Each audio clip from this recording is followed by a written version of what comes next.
Hello दोस्तों, हमारे YouTube channel में आपका स्वागत है। आज का हमारा टॉपिक है मिसिंग नंबर यानी लुप्त संख्या। आप तो जानते ही होंगे यह एक रीजनिंग का टॉपिक है जो बहुत ही महत्वपूर्ण है। इस टॉपिक में याद करें जैसा कुछ नहीं होता, बस इस टॉपिक को समझना होता है। आप चाहे कोई रेलवे का, एसएससी का या एनटीपीसी, डीआरडीओ या एलपी बैंक कोई भी एग्जाम देते हो, उसमें यह एक या दो नंबर का प्रश्न जरूर पूछे जाते हैं। तो चलो दोस्तों शुरू करते हैं।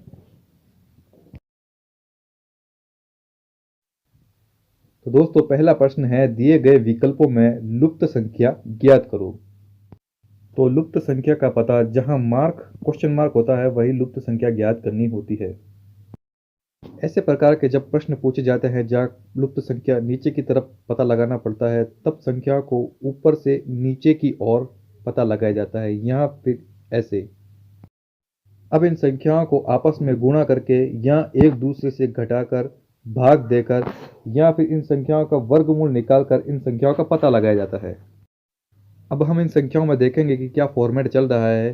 तो देखेंगे हम 17 और 38 को जोड़ते हैं तो 25 आ रहा है या नहीं। देखेंगे कि 17 को 25 में से घटाने पर 38 आ रहा है या नहीं। तो इन संख्याओं को नीचे भी तरफ देख लेंगे। इस फॉर्मेट में संख्याएं दाएं से बाएं जुड़ नहीं रही है, तो हम संख्याओं को ऊपर से नीचे की ओर जोड़ेंगे। तो दोस्तों हम इसमें देखेंगे कि इसमें ये फॉर्मेट चल रहा है, 17 में से 10 गया 7 आया। अब 7 को ये 10 में से घटाने पर 3 आ रहा है। अब दूसरी लाइन में देखेंगे कि यही फॉर्मेट चल रहा है या नहीं। देखेंगे कि 25 में से हम 15 को घटाएं तो इसमें भी 10 आ रहा है। अब इस 10 को 15 में से घटाएंगे तो देखेंगे कि यहाँ पर भी 5 आ रहा है। इन दोनों लाइनों में यही तरीका अपनाया गया है, तो इस तीसरी लाइन में भी यही तरीका हम अपनाएंगे। 38 में से हम 20 को घटाएंगे तो देखेंगे कि आ रहा है 18। अब इस 18 को इस ऊपर जो 20 दिए गए इनमें से घटाएंगे तो 20 में से 18 गए, बचे 2। देखेंगे ऑप्शन में भी 2 है, तो यही हमारा आंसर होगा।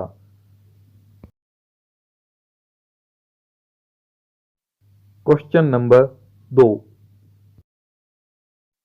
दोस्तों दूसरा प्रश्न है, दिए गए विकल्पों में लुप्त संख्या ज्ञात करो। लुप्त संख्या कहाँ है? जहां क्वेश्चन मार्क होता है, इसको भी ऊपर से नीचे की ओर या फिर दाएं से बाएं की ओर सॉल्व करेंगे। इसमें भी हम देखेंगे कि इसमें क्या नियम लगाया गया है। इस 8 को 10 से जोड़ने पर ये बीच वाली संख्या भी नहीं आ रही है, तो हम देखेंगे कि इसमें क्या नियम लगाया गया है। अब इस संख्या में या तो आपस में गुणा किया गया है या एक दूसरे के वर्गमूल निकालकर इनको जोड़े हैं। तो हम देखेंगे इसमें क्या नियम है।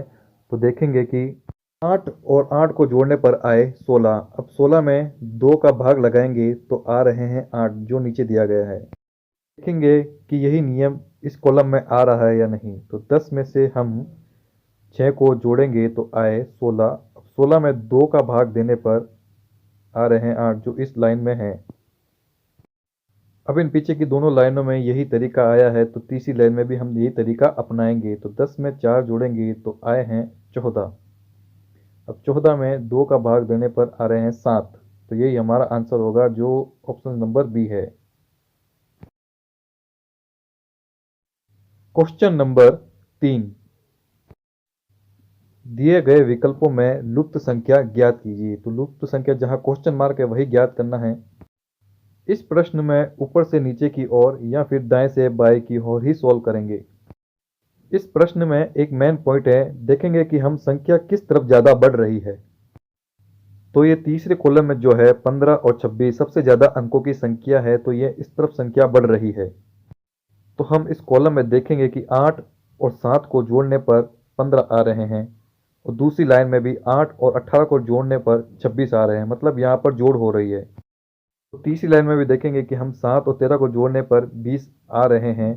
तो हम इस ऑप्शन में देखेंगे कि ऑप्शन सी, यहाँ पर 20 आ रहे हैं, तो इसका मतलब यही आंसर होगा। तो यहाँ पर आएंगे 20, तो लुप्त संख्या हुई 20। Question number 4। दिए गए विकल्पों में लुप्त संख्या ज्ञात करें। इस बार क्वेश्चन मार्क बीच में दिया गया है, तो हम इसको ऊपर से नीचे की ओर या फिर दाएं से बाएं की ओर सॉल्व करेंगे। तो हम देखेंगे कि इसके अंदर नीचे की तरफ संख्या बढ़ी हुई है। तो यहाँ तो इन संख्याओं का वर्गमूल निकालकर इनको जोड़ा गया है या इनको आपस में गुणा किया गया है। पहले इनका वर्गमूल निकालकर चेक कर लेते हैं। 5 का वर्गमूल 25, 7 का वर्गमूल 49 प्लस 3 का वर्गमूल 9। अब इन संख्याओं को आपस में जोड़ेंगे तो 9 9 18 और 5 23 का 3 हासिल लगा 2 4 और 2 6 और 2 8, तो 83 आ रहे हैं, जो 83 यहाँ पर नहीं है। अब दोस्तों वर्गमूल में नहीं आ रहा है तो हम इन संख्याओं को आपस में गुणा कर कर देख लेते हैं। तो 5 इंटू 7 इंटू 3, तो 5 इंटू 7 इंटू 3। अब इन संख्याओं को गुणा करेंगे, 5 7 35, 35 दिया 105, तो 105 नीचे आ रहा है, मतलब इस फॉर्मेट में ये नियम लागू हुआ है। दूसरी लाइन में देख लेंगे कि ये नियम लागू हुआ या नहीं। तो 7 इंटू 10 इंटू 2। अब इन संख्याओं को गुणा करेंगे तो 7 इंटू 10 70 इंटू 2 140 जो आ रहा है। तो मतलब इस तीसरी लाइन में भी यही नियम हम लागू करेंगे। तो यही नियम हम तीसरी लाइन में भी लिखेंगे। 5 इंटू 9 45।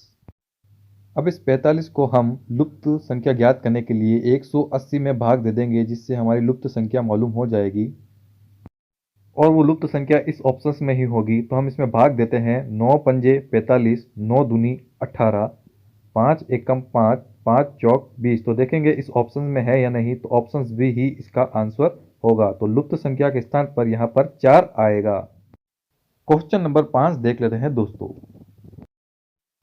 दिए गए विकल्पों में लुप्त संख्या ज्ञात करें। तो यहाँ क्वेश्चन मार्क की जगह लुप्त संख्या निकालनी है हमें।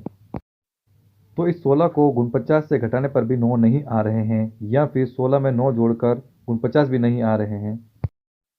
संख्या को दाएं से बाएं जोड़ने पर या गुणा करने पर भी नहीं आ रहे हैं, ऊपर से नीचे की तरफ भी नहीं आ रहे हैं। तो हम देखेंगे कि ज़्यादातर संख्या किसी संख्या का वर्गमूल है।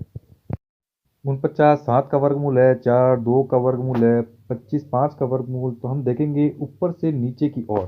तो यहाँ पर 16 4 का वर्गमूल है, 9 3 का वर्गमूल और यहाँ पर 4 2 का वर्गमूल है। अब इन संख्याओं को आपस में जोड़ेंगे, 4 3 7 प्लस 2 9, तो यहाँ पर 9 आ रहे हैं।